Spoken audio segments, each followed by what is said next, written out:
Coming up on this week's episode of the Bill Duffield Show. We take in over 20,000 animals annually at animal care centers, and that's dogs, cats, guinea pigs, rabbits. We've taken in tigers, we've taken in goats, sheep, cattle, crocodiles, alligators. I personally took a capuchin monkey. Wow. So you name it, we've probably taken it in at animal care centers. Welcome to episode 1 of the Bill Duffield Show. Each week I will be interviewing community leaders across the United States about the work they are doing in their community. Today I am excited to talk with Paul Sanders. Paul is a senior administrator for Governmental and Community Affairs at the Animal Care Centers of New York City. Welcome to the show, Paul. Thank you, Bill. I appreciate you having me. No problem. Can you start off by telling us a little about your background and how you became involved with Animal Care Centers of New York City?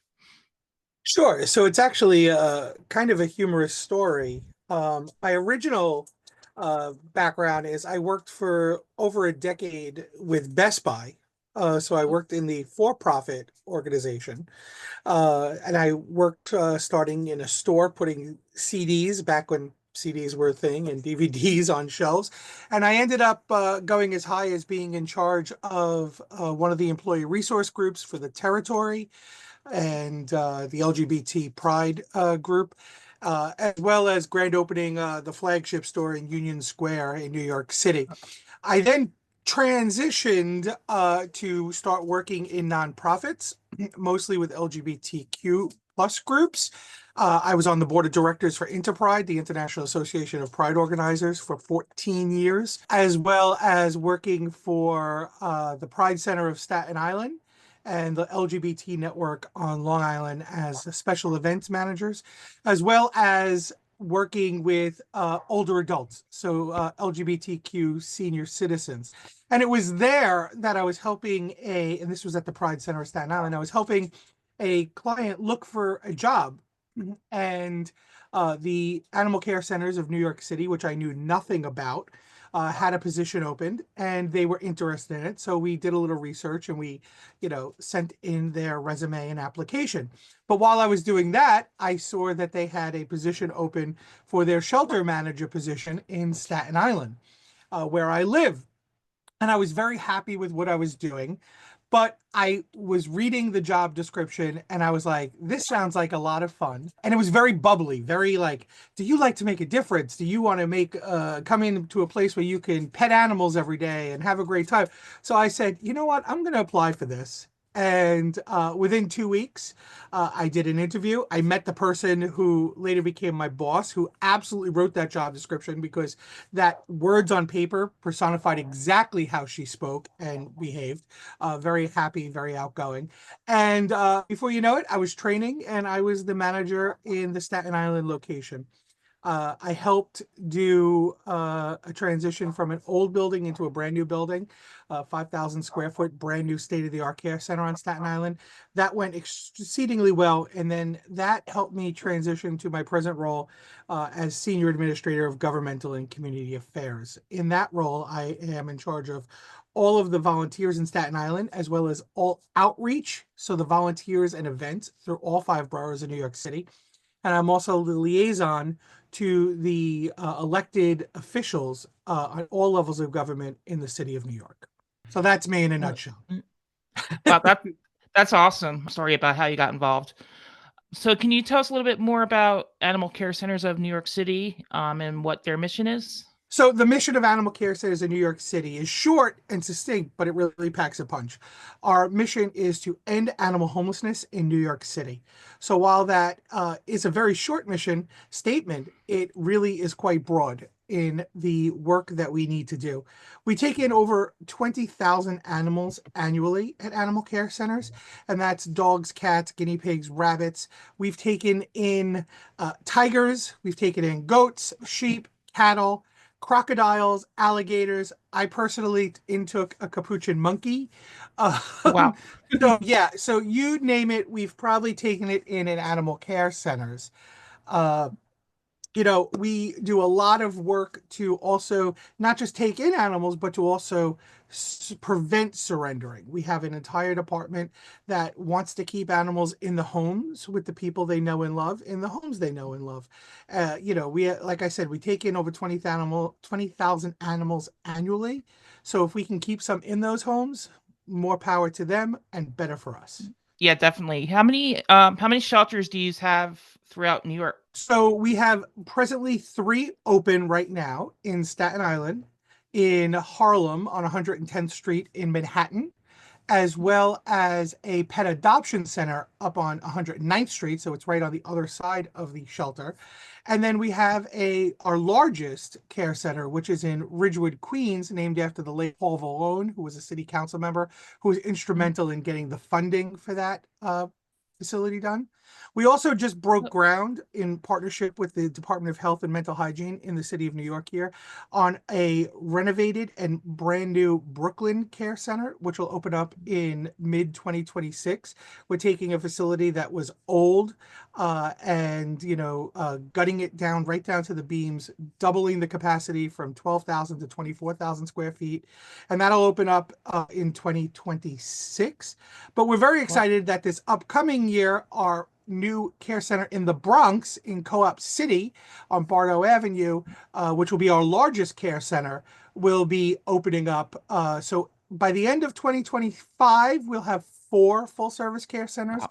And by the end of 2026, each borough of New York City will have a full service care center. Right now, because we don't have a care center in the Bronx, we do have a resource center which helps to do some admissions as well as surrender prevention and resources. Gotcha.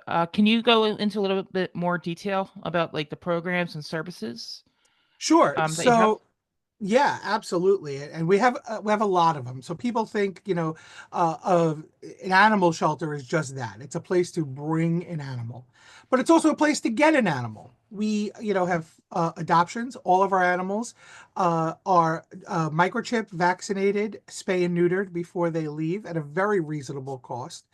We also work with over 300 rescue groups who are our New Hope partners to place animals as well. So if we have an animal that has a condition, maybe it's medical or a slight behavioral need, we're able to place them with rescue groups as well. We also have a robust foster program. So, if people can't open their homes fully, but can for a short amount of time, they can't take a permanent adoption. We are able to have them foster with them. And those are really great, especially for nursing mothers with litters, animals that, need to convalesce, getting over an illness or an injury. Or just, sometimes we have, too many animals in the care center and we want to send them out so that we're able to Mm. get information and behavior profiles on these animals. Because what better way to find out how an animal will act in a home than having Mm. it in a home temporarily? We also Yep. do a lot of other stuff. Like I said, we do volunteer. We have over 350 active volunteers at our care centers. We have a Wow. robust community kids program where we bring in youth as young as 7 to come into the care centers, read to the animals. So they don't get to do hands-on stuff, but they read to the animals, to socialize animals. As well as our community pets program, which goes into neighborhoods and areas of New York City where there might be a greater need. And we do microchip clinics, vaccine clinics, food pantries, stuff like that.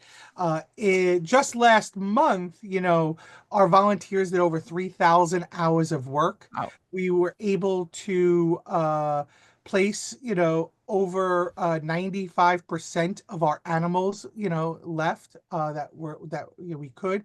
We prevented almost 237, 237 Wow. surrender preventions. And we returned 95 dogs to their Mm. owners that came into the shelter, whether it was they changed their mind or it came in as a stray. So we were able to have a really significant impact.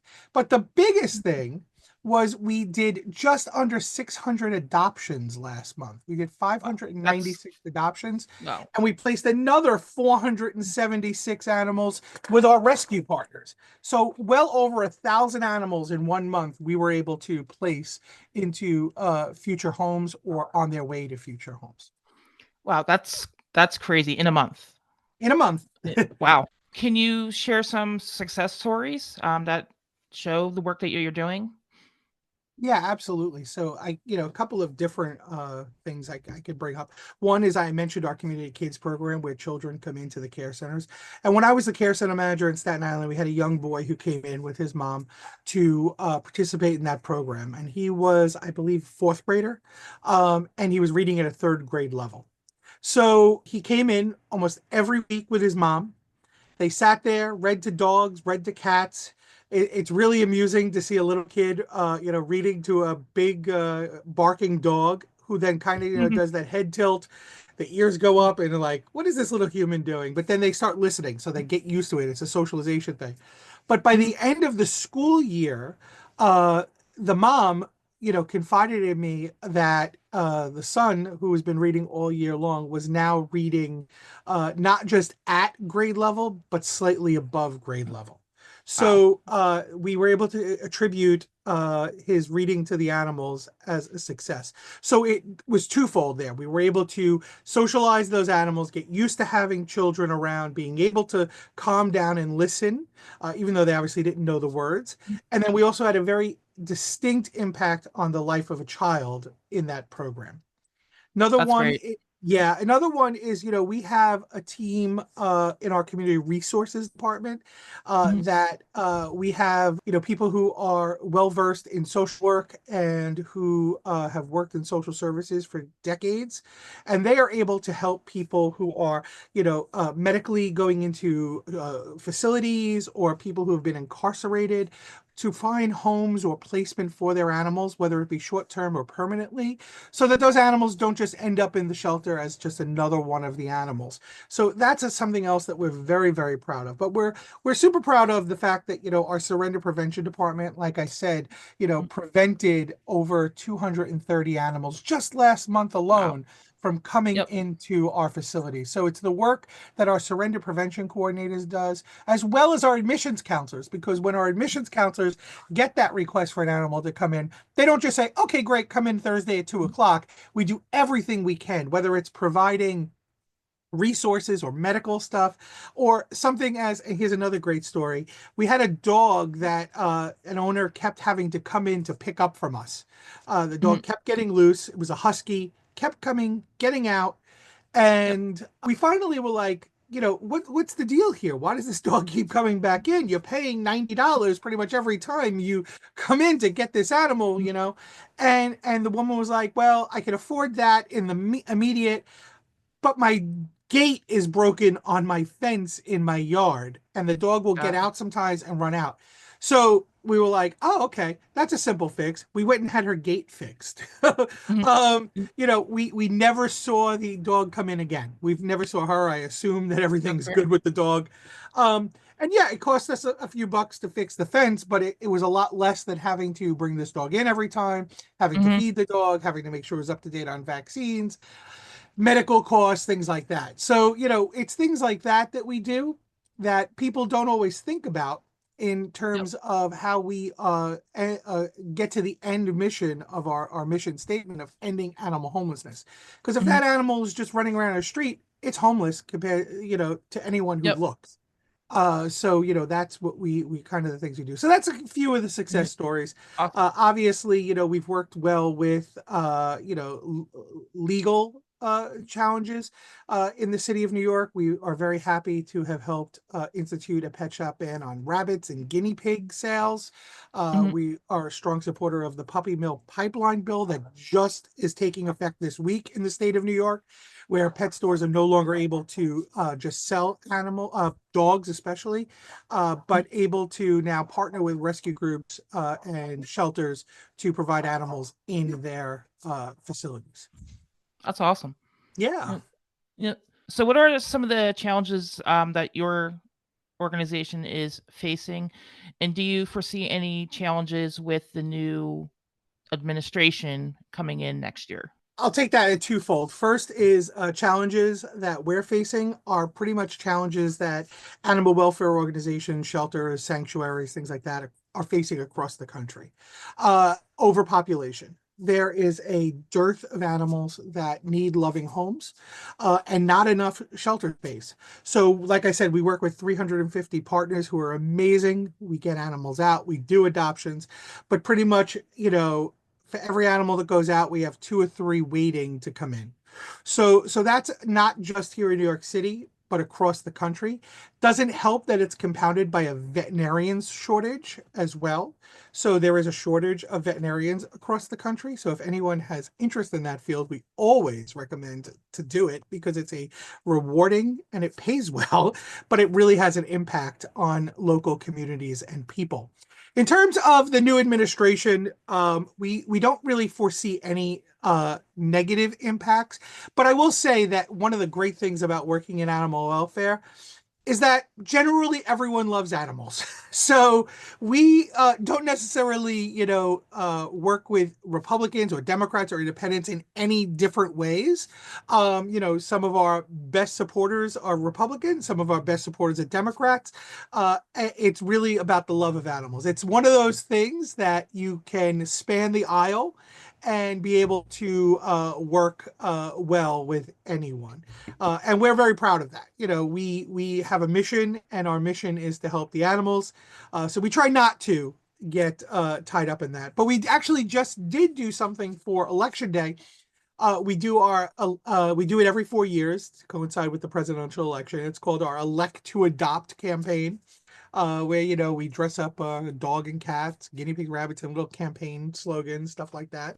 And we go out in the street and we canvas areas, and we let people know about how important it is for the race to the right house, we called it, so to get these animals into the right homes with the right people, and electing to adopt. Okay, so with that, what is the biggest thing people can do right now to support the animal care centers of New York City? So the biggest thing that people could do is, if you're in New York City and you're looking for a four-legged friend, is come in and see us. We have a lot of different animals that are available for adoption. A lot of people are mistaken to think we only have, pit bull type dogs in our shelters, but we have a lot of different types of dogs. We have small dogs, big dogs. I'll be honest, we don't get puppies in that often. We usually get them after the puppy charm wears off and people realize, wow, this is going to be a lot of work, and sometimes we get them in that way. So we will get younger dogs in, but generally not puppies. We get kittens a lot in, so if you're looking for kittens, we have plenty of kittens. We have cats, senior cats, younger cats, stuff like that. So we have the opportunity for you to find your forever home, find a forever home for your forever pet. But beyond that, if you're not in New York City, you can go on our website, sign up for our newsletter. You can go onto our social media platforms. We are on Facebook, TikTok, and Instagram. We last month alone had a reach of 6.5 million profiles. So we are very much out there. And share what you see on there. If there is a cute puppy but you live in Michigan, sharing it helps, because as you know, social media reaches across borders and state lines. So that is a big thing. And then the last thing you always could do is go to our website, click on that donate button. Every little bit matters. It doesn't matter if it's $1, if it's $100, $1,000, whatever you could give will help towards the mission of animal care centers, which is ending animal homelessness in New York City, and we would be greatly appreciated. And by the way, all the links will be in the show notes Great. for you to click on. So and then last, do you have any like volunteer opportunities or fundraising campaigns, events coming up in the next few months that you want people to know about? Yeah, so we always have volunteer opportunities, and we have multiple volunteer opportunities. If you want to work in our care centers, we have roles in our support, which helps with the maintenance, not maintenance, but the upkeep of the animal rooms, the kennels, things like that. We also have dog and cat and guinea pig and rabbit companions. Those are more hands-on. We also have our client greeters. So when people come into the door, hey, how are you? Welcome to Animal Care Centers. They are the face, the first line of smiles that you see when you walk into our facilities. We also have our outreach teams and our community pets clinics, lots of different things like that. Fostering is always an opportunity. And then, we do have our annual gala that happens later in the year. We just had a very successful Giving Tuesday campaign where we raised over $100,000, as well as a $25,000 matching gift from our friends at Royal Canin, who is our official food sponsor, of animal care centers. So it was a great campaign for that regard. But $125,000 is a drop in the bucket of what we need when we get 20,000 animals coming in. So, we are always looking for different opportunities for people to get involved with us. It doesn't have to be financial. We appreciate people's time and efforts as well. Is there anything else you want to mention or bring up? No, I think I'm good. Other than we're always happy to spread the word about what we do, but also I would say that not every animal shelter is as large as animal care centers in New York City in terms of facilities and maybe the amount of staff. But I think that no matter where you go in our country or even around the world, if somebody is working or volunteering for an animal shelter, they have the same amount of heart. There is a lot of heart and there's a lot of care for the people that work in animal welfare. And I would caution and ask the public to be reminded that these are people who are doing what they can, and not every story always is shown, but there is a lot of good stories out there. And unfortunately there's detractors in anything in the world, but remember that it's people that make a difference to help these animals anywhere, any shelter, any sanctuary, any rescue group across the country. We're all in this together. We are only going to be as strong as our weakest link, so we want to make sure all the links are as strong as possible. Thank you. Yeah. So that's it for this week's episode. I want to thank Paul for coming on. Thank you. If you enjoyed this episode, please leave us a review. Also, make sure to check the links for Animal Care Centers of New York City's social media pages, donate pages, website. All of that will be in the show notes. And thanks for watching, everybody.